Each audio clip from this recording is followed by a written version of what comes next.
Older sealed Magic the Gathering products, they're starting to sell.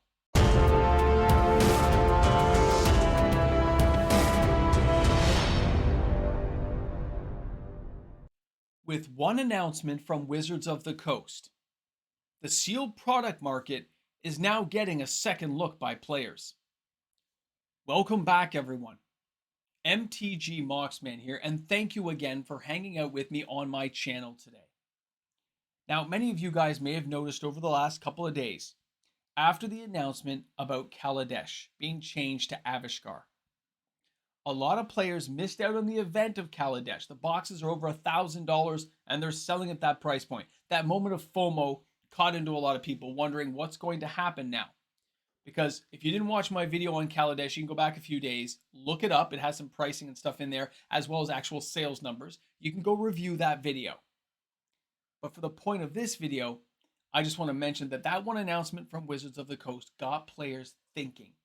It got players looking into the past to see what else they could get their hands on at a good price, hoping to make a quick buck.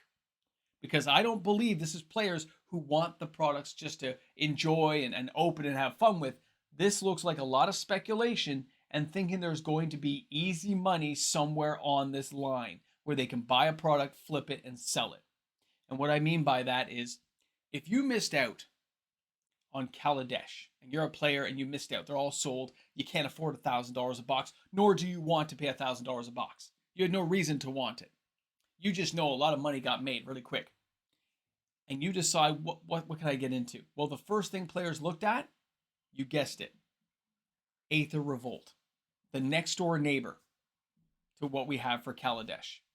And those boxes have been selling gangbusters. You can take a look around, check your local stores. You're going to find, well, we'll get to the local store thing in a second. If you take a look on things like TCG Player, if you take a look on eBay, you're going to notice a whole whack load of sold listings of some of these products. Because that's the next door neighbor. That's the easiest one to hit up. That could be, something players want to get their hands on. So sales went through the roof. And if other people see those sales, it becomes a domino effect. One domino falls into the next, to the next, to the next, until booster box after booster box after booster box. As the daisy chain goes down, everyone looks to see what the next thing is. And we're already seeing people skip 20 things down the line, trying to find the next real deal, because a lot of players have now started to notice. They've noticed the inevitable. Play booster boxes are expensive. Many of these older Magic the Gathering products for the last 5, 6, 7 years are actually more inexpensive than buying a brand new play booster box. Now, of course, the secondary market value of these cards is irrelevant because it's a sealed box, but people think they can make a lot of money buying these boxes and selling them, okay? And moving it along, quick tendies, as quick as they can, because somebody's going to get caught holding the bag is what they're thinking. Now, there are two ways of looking at this. It is either going to be a little bit of a FOMO event that will die out on its own, because eventually people just lose interest. The money moves on. We've seen this a lot in Magic. But the second thing that could happen is a lot scarier, where it is the domino effect in full force, where people realize some of these boxes cost less than a play booster box, and they're older, and the product market's been thinned naturally over time as people have accumulated positions in the product, and they start to buy this stuff all up. I know it definitely happened with Aether Revolt, but it's starting to hit other products. Now, I can give you the names, it doesn't really matter to me, but I can let you know of a few that I followed up on based on emails and stuff from players, as well as some LGSs asking a few questions, and we'll get to that here at the end. So when you look at the products, you got to take a look at things like Eldritch Moon, Shadows over Innistrad, Dragon's Maze, Return to Ravnica. You can take a look at Khans of Tarkir, Fate Reforged, as well as Dragons of Tarkir. And I think part of that may have to be with the new Dragonstorm set coming up, but there's an interest because these boxes were under $200 Canadian. And that's, of course, way less than a play booster box at this point. 20%, 30% less than a play booster box. So some of those sales seem like just a natural, it's a good deal, I might as well buy into it. But it makes other people look. If some friend of yours mentions, I got a great deal on this, take a look at this. friends of friends and get talked about at LGSs. Before you know it, everyone has that FOMO feeling. And I have a feeling, FOMO feeling, I'm saying feeling. Okay, so I'm not really great with my words today. But I'm looking at this and I'm saying to myself, is it going to be the full force domino effect where it just gets just daisy chain down, everyone buying everything under the sun as this thing picks up speed? Kind of like we see when a new reserve list combo comes out for Mind Over Matter or Gushta's Scepter, some of these events like that where just the sales go just gangbuster. That can happen because it's unstoppable if it gets to a certain level. If it gets to a certain speed limit that it just busts through and says you can't catch me now, I'm going to go all the way. When those happen, some people get hurt. There's going to be somebody caught holding the bag at the end who overpays by so much that they're just burned, because there will be people flipping into this. Be aware of it, be cautious, be cognizant of the reason why you want to buy sealed product. Because right now, nothing tells me it's somebody who wants to buy it and open it and enjoy it for a draft night. These are people hoarding it, either hoping for quick money or they just notice it's so cheap that they're going to hold on for a longer period of time and treat it like a remastered product at some point down the road with it for some friends and themselves on a Friday night. I'm looking at those saying there's a lot of speculation. It's being fueled right now. And that fuel could really burn somebody really quick if they keep playing with the fire the way they are. Now, the second part here. Let's talk about the LGSs. A lot of the LGSs you would walk into and check on a regular basis, bigger LGSs that have quite a bit of sealed products sitting around on their store shelves. I have tracked this stuff for the better part of 3 years. And I got negligent because none of the stuff was selling. None of it was really moving. I mentioned a few times in some videos, and we did talk about how some of these things were way cheaper than a play booster box, and it makes no sense. So some people would go on a Friday night and they would buy a box.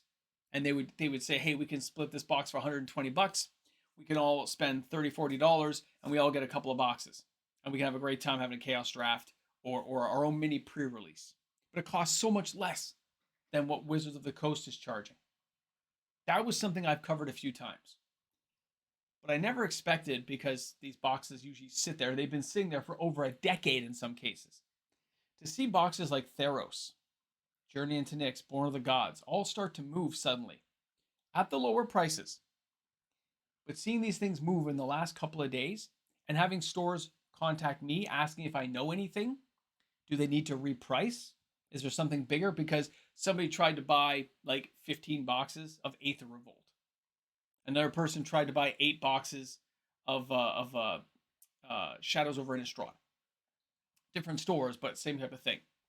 One of the stores I reached out to, and they said this is what happened, but they put a stop on it. And they said, no, we're only going to sell 1 or 2 boxes right now, because they wanted to see what was going on. And the Aether Revolt deal went through. Okay, they sold it. They were happy to get it off the books and happy to have more money coming into the store. But the idea that some of these other boxes are selling, it makes me laugh, because it is a good deal. It is a good deal. And as a person who has a lot of sealed product, it's good to see this stuff selling and moving again. I just have to wonder about the motivation behind it. Since I don't know anything, and I've only started to trickle in and have emails appearing now, I'm just going to let you guys know, use an abundance of caution. Before you buy a sealed product, ask yourself why you're buying it. What are your reasons behind it? Are you willing to have it go to zero? Because stores are going to reprice as the products disappear.